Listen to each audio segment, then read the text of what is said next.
Hiki kisa kitakuwa ni funzo kubwa sana katika maisha yako. Sikiliza mpaka mwisho, kuna kitu utajifunza. Baada hapo utaniambia kwenye comment kwamba ni kitu gani ulichojifunza. Kuna mwanajeshi mmoja ambaye alikuwa akimwamini sana Mungu. Ilifika kipindi fulani nchi yao ikawa inavamiwa na waasi. Kikosi chao ilibidi waingie kwenda kupambana na wale waasi. Waasi walikuwa wamejipanga sana na walikuwa na silaha nzito. Huyu mwanajeshi walivyoenda kwenye ile misitu kwa ajili ya kudhibiti waasi, yeye na kikosi chake, kwenye kikosi chake waliuawa wote. Akabaki yeye peke yake. Waasi walikuwa ni wakali sana na walikuwa wana spidi sana ya mashambulizi ya kivita. Alivyoona amebaki peke yake kwenye lile chaka na waasi wapo wengi na silaha zao ni nzito na yeye hawezi kupambana nao, aliona njia iliyobaki basi ni kukimbia ili ajiokoe. Yule mwanajeshi alianza kukimbia. Waasi wakaanza kumkimbiza. Alifika sehemu nguvu zikamwishia. Huku alizidi kumwomba Mungu amsaidie kwa sababu anamwamini Mungu, na hata kabla ya vita amemtanguliza Mungu amsaidie kwenye hiyo vita arudi salama, na ameahidi kwa familia yake kwamba Mungu ambaye anamtumikia atamrudisha salama. Mbele yake akaona pango. Akakimbia kwenye yale mapango. Kulikuwa na mapango matatu. Yeye akaingia kwenye pango mojawapo kati ya hayo matatu. Alivyoingia kule ndani akaomba sana Mungu, Mungu naomba unilinde, uokoe uhai wangu.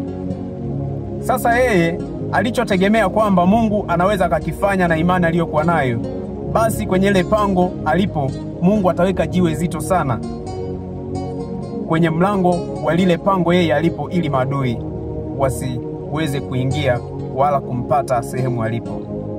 Ila cha kushangaza, aliona buibui mdogo sana akaanza kutanda kwenye ule mlango wa pango yeye alipo kule ndani. Yule buibui akatanda, akatengeneza zile nyuzi zake kwenye ule mlango ambako yeye yupo. Haikupita dakika 3 wale waasi wakawa wameshafika kwenye ule mlango wa pango ambalo yeye yupo. Na alisikia kabisa sauti zao na vivuli vyao alikuwa anaviona.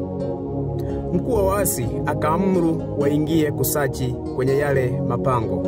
Kaingia kwenye mapango yote mawili, wakasachi.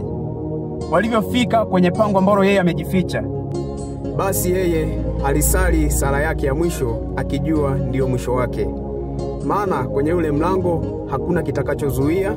Mkuu wa waasi akawasimamisha, akawaambia huyu mtu hawezi kuingia hapa.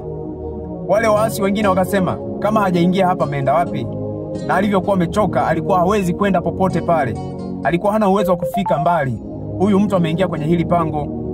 Mkuu wao akasema kwa nini nawaambia hiki kitu? Angalieni kwenye huu mlango.